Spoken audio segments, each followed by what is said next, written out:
Hi folks, we're back and we're cutting through the matrix. If people can understand that a long time ago, when they brought up Fabian socialism, George Bernard Shaw, who's a really nasty character and a front man, as they all are, they're built up to be wealthy and famous, and they even have other writers writing their stuff for them. But anyway, they make them famous. That's the way they do things right to the present day. And he was really a top socialist and a founding member of the Fabian Society. And at that time, they thought that they could train the people to be anything they wanted to. And if a child is born, you take it from its mother at birth so that it'll never have any contact with its real mother. And they'll grow up communally. That was the idea. The state would bring up the children and get the right ideals indoctrinated into them very early on. They tried that too that's what the hippie movement was about too, by the way, with a relationship to Israel, because Israel came out with the first kibbutzes, and it was the same idea initially in the kibbutz. The mother was supposed to have her child removed at birth, and communally they'd all bring up each other's children, and that was the idea, because many of them had left the Soviet Union and been given permission to, by the way, the only ones who could get out into our country, because they said that the Soviet Union was not Marxist enough. And there was an excellent book put out, it was called Children of the Dream, where they give glowing reports of course a lot of lies too, but glowing reports of how everyone was so happy and not knowing who their children were, and all sharing the work together, and different women and men would take turns looking after all the children in the community. And of course, but what really happened is that the mother's instincts were so strong, eventually it died out over time, because they wanted to take care of their own children. It's a natural thing. But that really, it really gets them, really gets the grit going between their joints. All these socialists, when something fails like that, they won't accept it as a fact. So they keep trying it over and over again. And as I said too, look at all the movies that are out today with women generally dressed in leather outfits that go around giving karate chops to guys weighing 500 pounds. And this is all the creation of the female warrior myth that Lenin was talking about too, as they try and change all gender roles, and even deny there's such a thing as gender, by the way. And of course, we know that Sweden, which is really communist and all, but its name, they could call it socialist. They are really communist. True communism was to come 500 years down the road after the many, many cleansings to get the inferior types out, to get the right stock that would bring in the utopia. And as I say, the Soviet Union was actually the Soviet Socialist Union. And Sweden is very similar. And plus Sweden has the Nazi background on eugenics, because, and I'll put that link up, I can find it again, where you can see their experiments in eugenics to keep the blonde, pure race going forever and ever. And again, trained by the government system.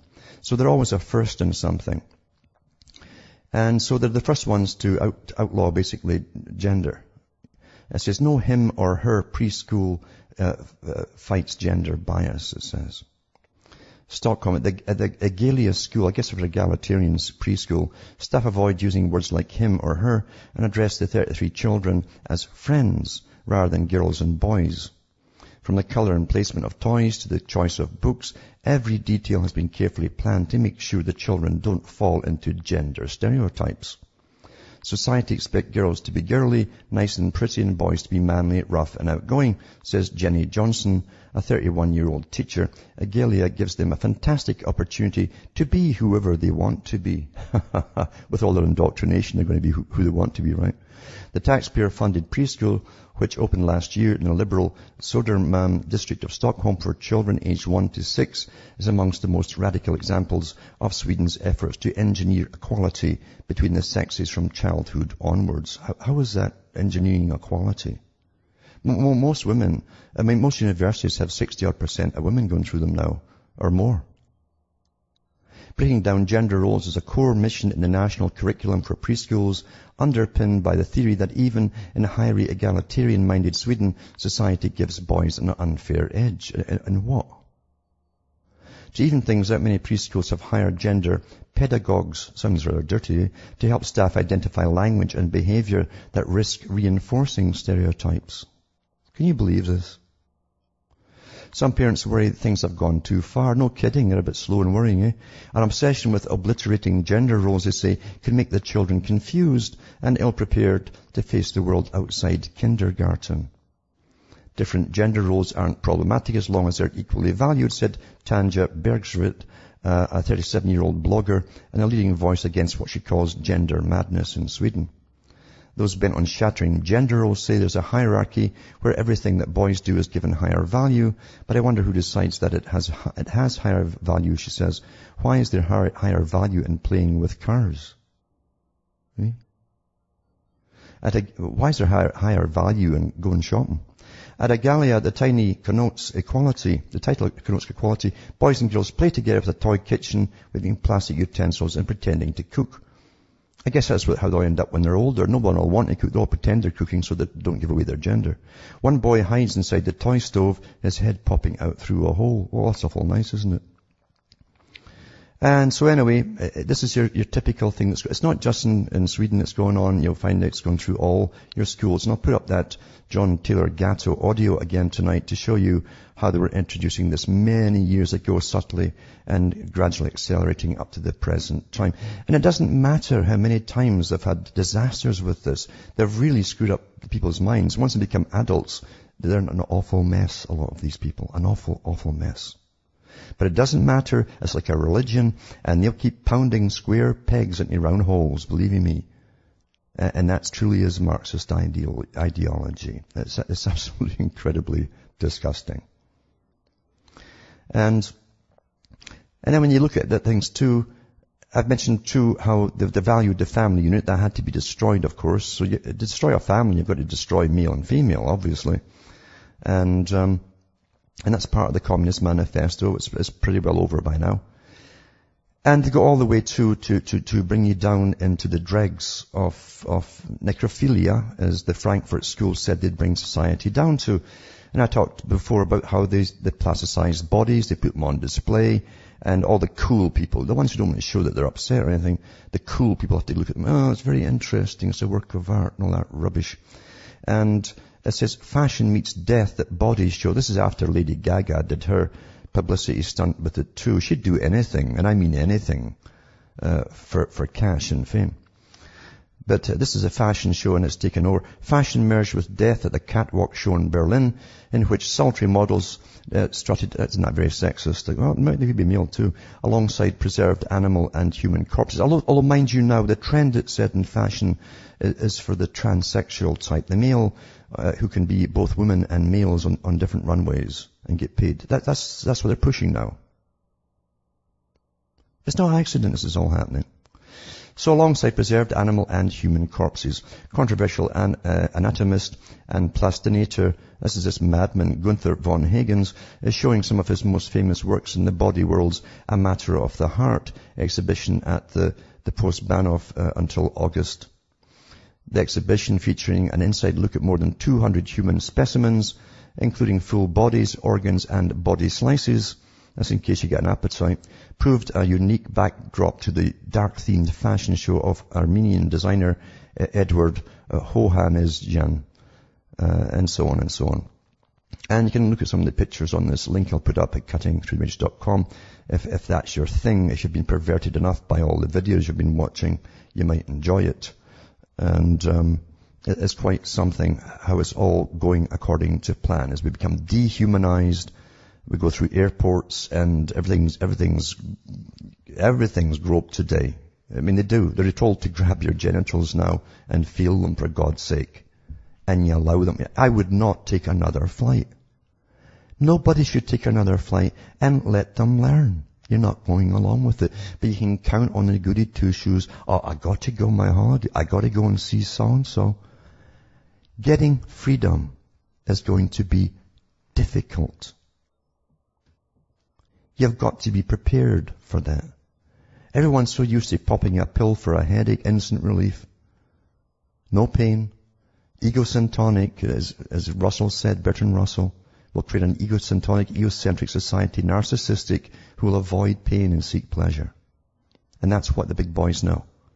No one will put themselves out by not taking a plane or not doing something. and hurting the guys in the wallet, which is one thing they do understand.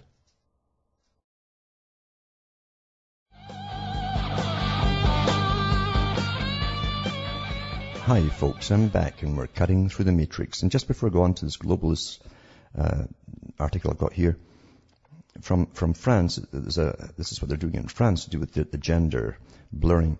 As of next September, the new official French science curriculum will require all grade 11 students preparing the baccalaureate, a majority of French teenagers, to study a number of themes more closely related to gender ideology and aggressive sex education than to nature studies.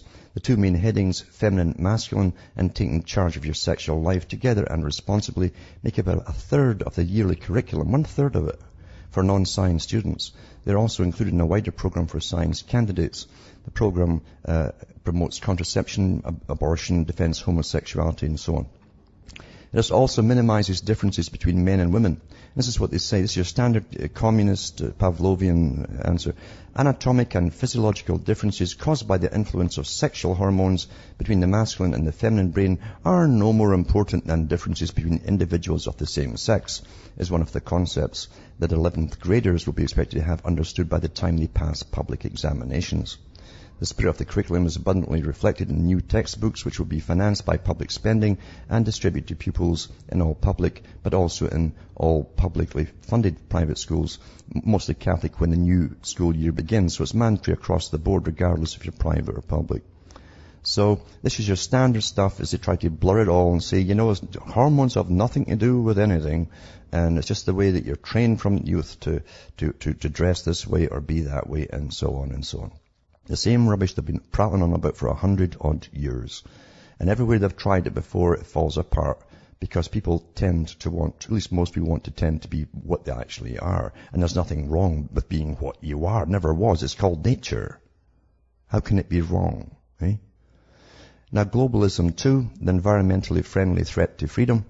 I'll put this link up to it, cuttingthroughmatrix.com at the end. And it's an interesting article about the New World Order, the United Nations, and what it's really up to. Again, the agenda of globalism. It's got it all down, Agenda 21, the different conferences they have on environment, sustainability, which is all really to depopulate the world down to their manageable level. For the bureaucrats they manage, nothing to do with overpopulation. In fact, I've also got a RAND investigation, the big company that does all government's investigations, massive computer organization too, with statistics, etc.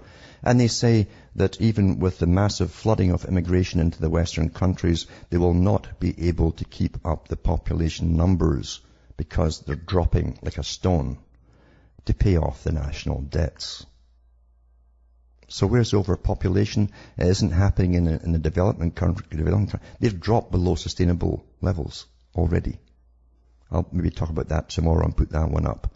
We're lied to on every level because there are political agendas at work and socialist movements at work, working with the big bankers to bring in a new type of utopia of a much, much smaller population. And that's what we're living through today as we go through the bashing, the head bashing, I'm talking the brain bashing, to make us all the obedient kind of mixed up, confused, genderless society that they want, this androgynous system that they're trying to bring in, as they also dehumanize us. And we're learning to be awfully well dehumanized by allowing ourselves to be grabbed and felt and x-rayed and all the rest of it by all and sundry. And eventually you'll have to go into a mall, it'll be the same thing eventually. And you'll adapt to that too. Why? Because you are the stupid kind of creature they want you to be. Get some, you know what, if you do have any good hormones, and say no. It's about time you all started to say no.